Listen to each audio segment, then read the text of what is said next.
Hosting the Olympics can be a huge honor for the city that lands the event. Cities from around the world have competed for this privilege. However, some cities which have hosted the Olympics have come to regret their decision. In fact, they paid for the privilege of hosting the event decades after the fact. Learn more about Olympic boondoggles and the very complicated economics behind hosting the Olympic Games on this episode of Everything Everywhere Daily.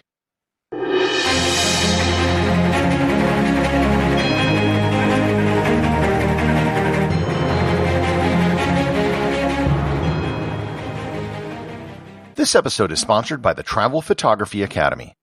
If you've listened to enough episodes of this podcast, you'll notice that I often interject places that I've visited.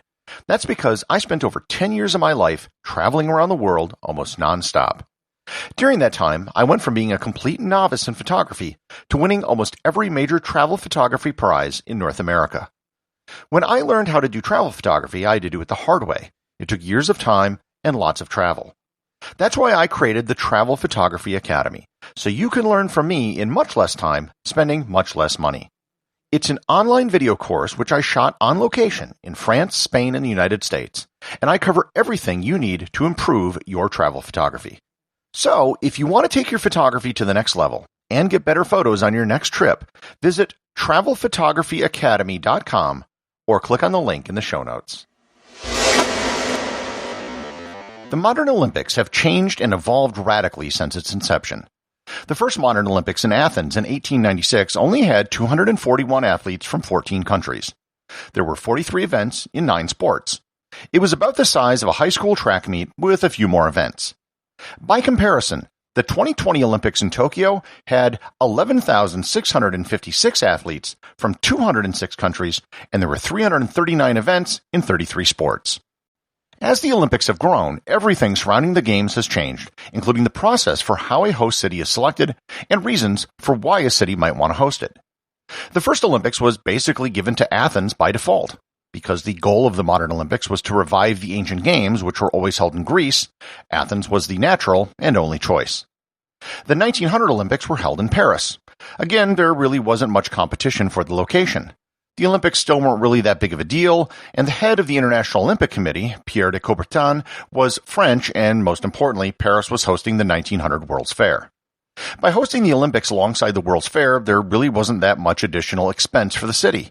At the time, hosting a World's Fair was far bigger and far more prestigious than hosting an Olympics. In 1904, it was pretty much the same story in St. Louis when it held the World's Fair. I went over the story of the St. Louis Olympics and especially how the marathon was the worst event in Olympic history in a previous episode. In 1908, there was a big change in the Olympics. For the first time, there was an honest competition to host the Games. 4 cities, London, Rome, Berlin, and Milan, all tried to get the Olympics. Eventually, Rome won out, but with the eruption of Mount Vesuvius, the Italian government had to spend money to reconstruct Naples, so they moved the Olympics to London.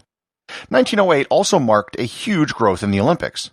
The number of athletes more than tripled, and the number of countries went from 12 to 22. The other thing that made this Olympics unique was that London built a stadium specifically for the Olympics. White City Stadium was opened in 1908 and remained operational until 1984. The 1912 Games were railroaded through the International Olympic Committee immediately after the London Games. Stockholm ran it through with the support of the Swedish government. Moreover, they had an actual budget for the Games, which was the equivalent of $115,250, or about $3.2 million in inflation-adjusted currency. As part of the deal, it was agreed that Berlin would host the 1916 Olympics. And at the meeting where the 1912 and 1916 hosts were decided, Pierre de Coubertin gave a speech, which he said, quote, "The Games must be kept more purely athletic. They must be more dignified, more discreet, more in accordance with the classical and artistic requirements, more intimate, and above all, less expensive." End quote. That quote would prove to be highly ironic years later. The 1916 Olympics didn't happen because of World War I.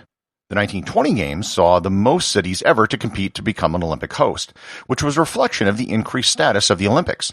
Atlanta, Cleveland, Philadelphia, Amsterdam, Lyon, Budapest, and Havana all submitted proposals, but it was awarded to Antwerp. The decision was made in 1918, and the war hung heavily over the debate, with Belgium having received the brunt of so much of World War I. Over the next 16 years, the Olympics became seen as a route for national recognition and pride. The 1932 games in Los Angeles were significant because no one else actually bid to host the city because it was in the middle of the Great Depression. The number of athletes and countries represented decreased from 1928 because of the economy, but it was largely considered to be the best-run games at that point. It was the first Olympics to have an Olympic Village and to have an Olympic mascot. The financials for the Los Angeles Games were never fully released, but they did report that they made a $1 million profit.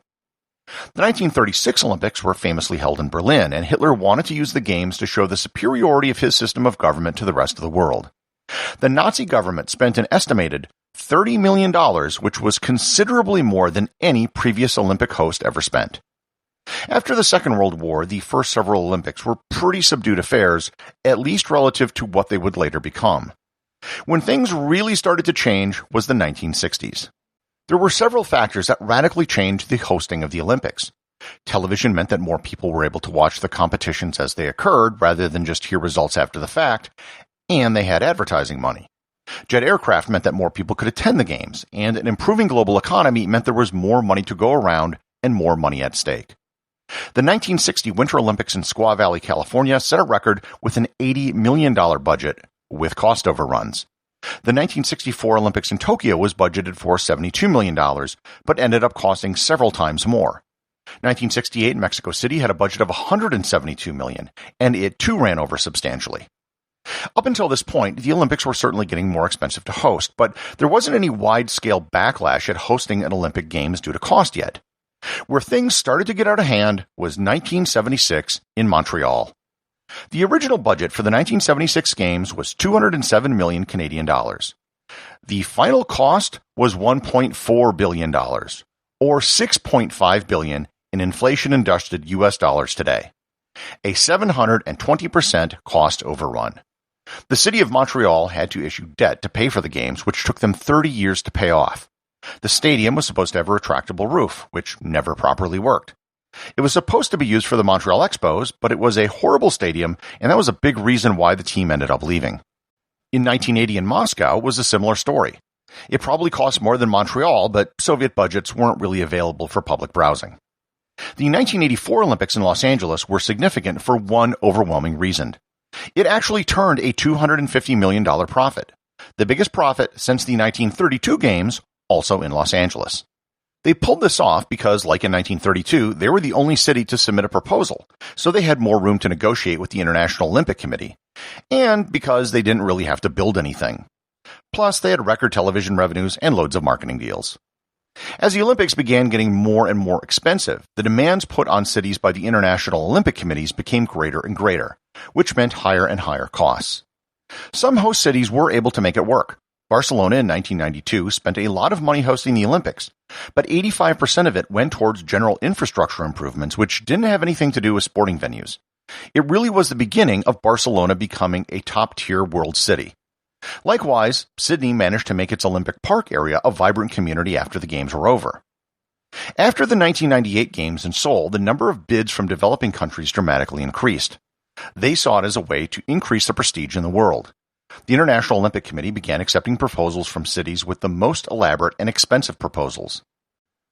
However, while Barcelona and Sydney were successful, there has also been cases like Athens and Rio de Janeiro. In both cities, there were venues built specifically for the Olympics at great cost and then abandoned after being used for little more than a week. The $109 stadium in Pyeongchang, South Korea for the 2018 Winter Olympics was used 4 times. There have been dozens of photo essays online that show the dilapidated remains of Olympic venues which weren't built all that long ago. What about tourism, you might be thinking? Certainly hosting the Olympics brings in a lot of money from tourism, right? Believe it or not, at the recent Beijing and London Olympics, there was a lower hotel occupancy rate during the Olympics than there was in the weeks and months before. The Olympics scared off everyone who would otherwise have been there because of high prices and threats of crowds. So, no, there isn't actually a tourism bonanza. Likewise, there are really no long-term economic benefits, it seems, from hosting an Olympics.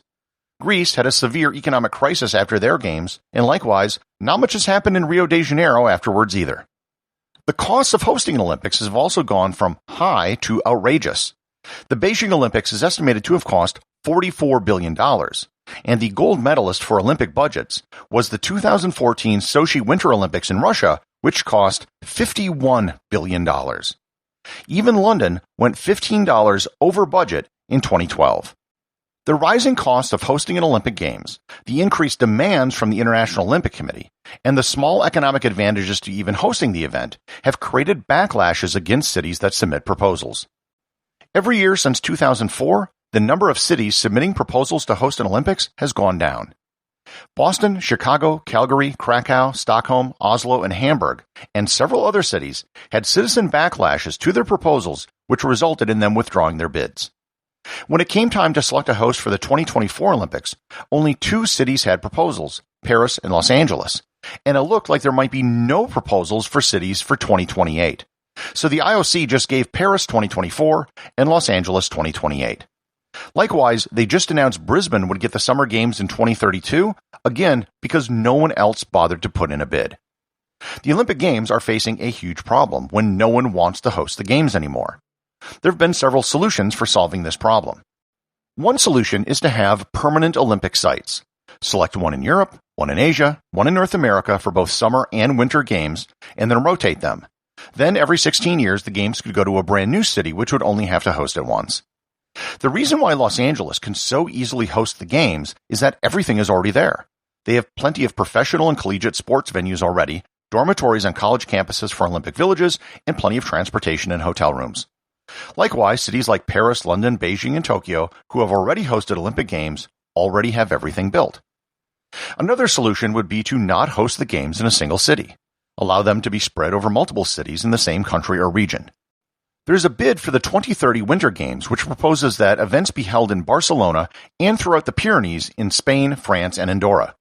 Barcelona would just do the opening and closing ceremonies as well as some arena events like figure skating and hockey. Everything else would be up in the mountains. By splitting things up, it might be easier for developing countries to also host an Olympics.